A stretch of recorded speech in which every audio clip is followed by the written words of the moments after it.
안녕하세요. 잔소리장의 해분입니다. 예전에 제가 고민이 있을 때 아는 누나에게 물어본 적이 있습니다.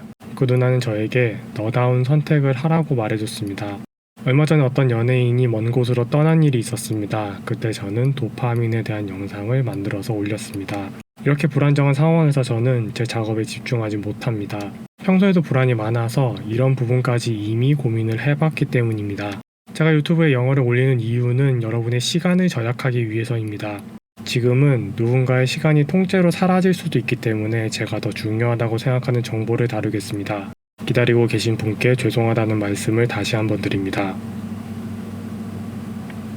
오늘은 면역력을 향상시키는 방법에 대해서 알아봅시다. 정보의 양이 많습니다. 천천히 보시다가 해볼 만한 것들만 시도하시면 됩니다. 우선 기존에 말씀드린 소독제나 마스크는 바이러스를 차단하는 용도입니다. 지금처럼 전국적으로 퍼질 위험이 있을 때는 관리를 아무리 잘해도 내 몸에 이미 들어왔다라고 가정하는 것이 낫습니다.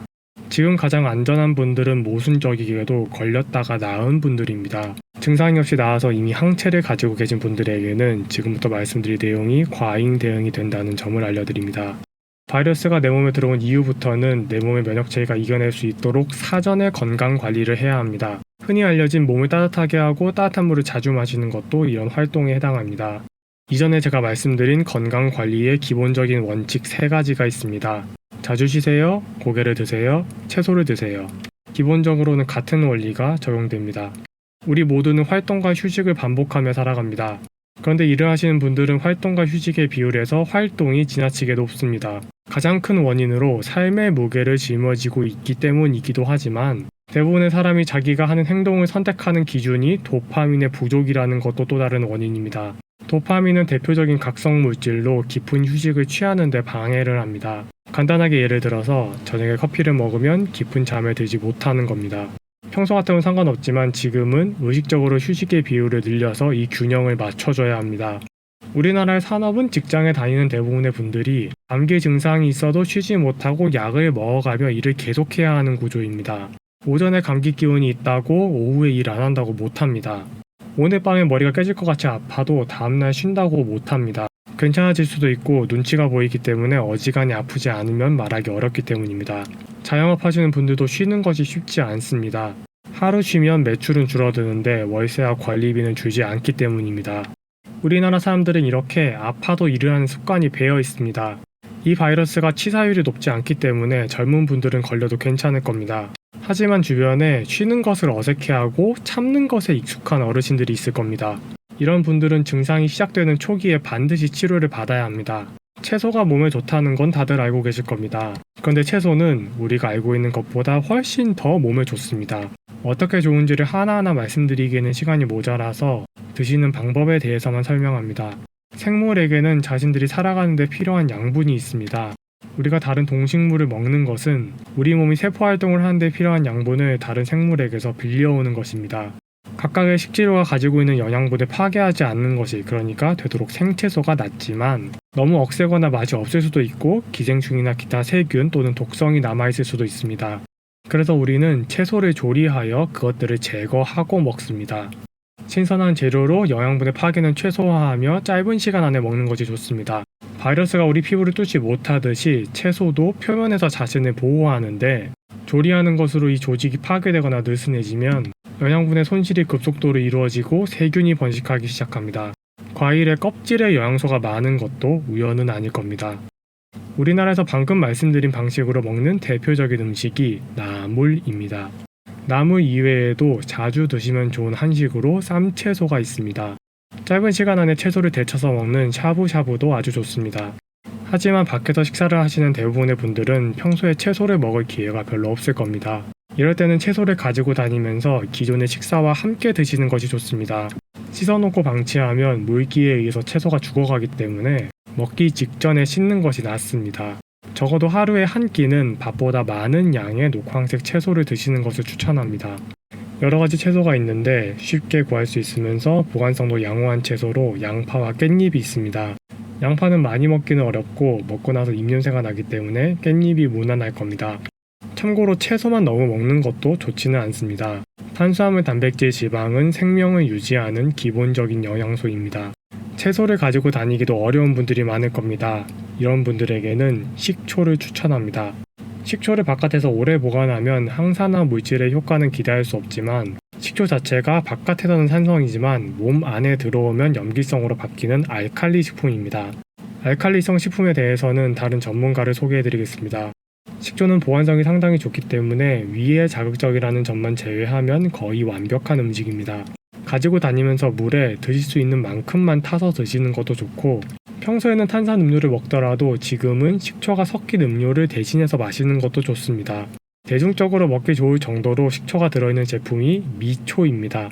물론 드시는데 무리가 없다면 미초를 희석하실 때 식초를 더 섞거나 식초의 함량이 더 높은 제품을 드셔도 됩니다.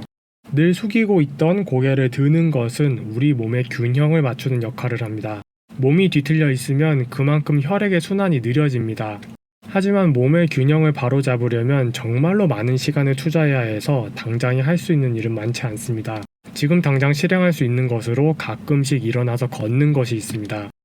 저는 불안한 사회에서 살아남기 위해서 도서실이나 학교에서 책상에 앉아 허리를 굽히고 장시간 공부를 하는 사람들을 보면 비정상적인 사회가 개인을 천천히 죽이고 있다는 생각이 듭니다. 밤새워 야근하다 퇴근한 직장인을 볼 때도 마찬가지 생각이 듭니다. 게임을 너무 오래 하다가 사망한 경우를 다들 들어보셨을 겁니다. 이걸 보고 보통은 게임이 문제라고 생각하실 텐데 게임은 단지 죽기 직전의 상태에서도 고통을 잊을 수 있는 엔돌핀을 분비하는 역할에 불과합니다. 그 사람도 1시간에 5분씩 아니 2시간에 5분씩 걸었다면 죽지는 않았을 수도 있습니다. 게임에 빠진 사람의 자세와 공부를 하려고 책상에서 머리를 숙인 사람의 자세를 비교해보세요. 목을 중심으로 허리 아래 부분까지 몸이 구부러지고 한 손으로 마우스나 펜을 잡아야 해서 몸 전체가 뒤틀립니다. 게임은 시선이 모니터고 공부는 책상 위입니다. 그 외에는 뭐가 다른지 저도 잘 모르겠습니다. 일반적인 분들이 공부를 해도 엔돌핀이 분비되지는 않습니다. 책상에 앉아서 죽을 만큼 아픈 상태가 되면 더 이상 그 자세를 유지하지 못한다는 뜻입니다. 우리가 오래 앉아 있으면 피가 곳곳에서 멈춰 있는데 우리 몸의 근육은 피를 순환시키는 간이 펌프 역할을 합니다.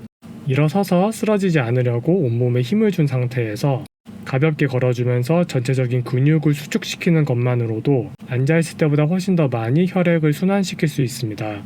혈액순환에는 대표적으로 운동이 좋다고 알려져 있습니다.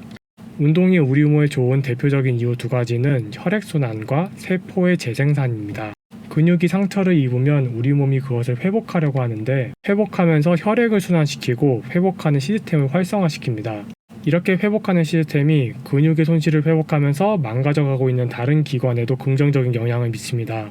그런데 바이러스의 공격이 있을 줄 모르고 근육을 너무 많이 손실시키면 우리 몸이 바이러스에 대응하면서 근손실도 회복시켜야 합니다. 하나에 집중하기도 어려운데 힘을 나눠야 하는 겁니다. 감기에 걸리면 격한 운동은 하지 말라고 하는데 언제 바이러스의 공격을 받을지 모르는 지금도 마찬가지입니다. 처음에 잠깐 도파민에 대해서 말씀드렸는데 평소에 도파민을 얻는 방식을 어떻게 선택하는지에 따라서 그 사람의 인생은 완전히 달라집니다. 이미 이론 영상은 만들어서 공개했기 때문에 간단하게 예시로 살펴보겠습니다. 이해가 되지 않으시면 상단의 영상도 봐주세요. 탄수화물과 지방은 만족감을 얻게 합니다. 식초와 채소가 몸에 좋다는 건 알고 계실 겁니다. 똑같은 국밥을 먹는데 어떤 사람은 처음부터 새우젓과 다대기를 진하게 풀어서 먹고 모자라면 밥을 한 공기 더 먹습니다. 탄수화물과 짠맛을 통해서 만족감을 얻습니다. 어떤 사람은 처음에는 깔끔한 국물을 맛보고 밥을 천천히 먹으면서 뜨거운 국물에 부추를 넣어 먹고 고기만 꺼내서 따로 먹어보고 질리면 고기에 다른 양념을 찍어보고 깍두기도 먹고 국밥에 식초도 넣고 고춧가루도 넣고 후추도 넣으면서 맛의 변화를 통해서 만족감을 얻습니다. 누구의 면역력이 더 좋은 상태인지는 물어볼 필요도 없습니다. 똑같이 카페인으로부터 만족을 얻는데 당과 지방이 많은 인스턴트 커피와 신선한 원두를 볶은 지 얼마 되지도 않았고 방금 내린 커피, 타르, 일산화탄소, 방사능, 중금속을 흡입하면서 니코틴으로 만족감을 얻는 담배와 피톤치드가 가득한 숲에서 기분 좋은 향기가 나는 신선한 공기, 술을 취하려고 먹는 사람과 입을 헹구어 맛을 더 잘 느끼려고 먹는 사람, 게임에서 보상으로 얻는 성취감과 실제 내 삶의 목표를 이루면서 얻는 성취감, 모두 다 내가 어떤 만족감, 즉 어떤 도파민을 선택하는지에 따라서 그 행동으로 인해 내 몸에 다른 영향을 줍니다. 평소의 만족감을 탄수화물과 지방과 담배와 술에서 얻는 사람, 채소의 맛과 운동을 통해서도 얻는 사람, 이제는 둘 중 누가 더 바이러스의 공격에 취약한지 보이실 겁니다. 이 외에도 치아 관리도 중요한데 따로 제작했으니 상단에 남겨두겠습니다. 시청해주셔서 감사합니다. 살아서 다음에 다시 뵙겠습니다.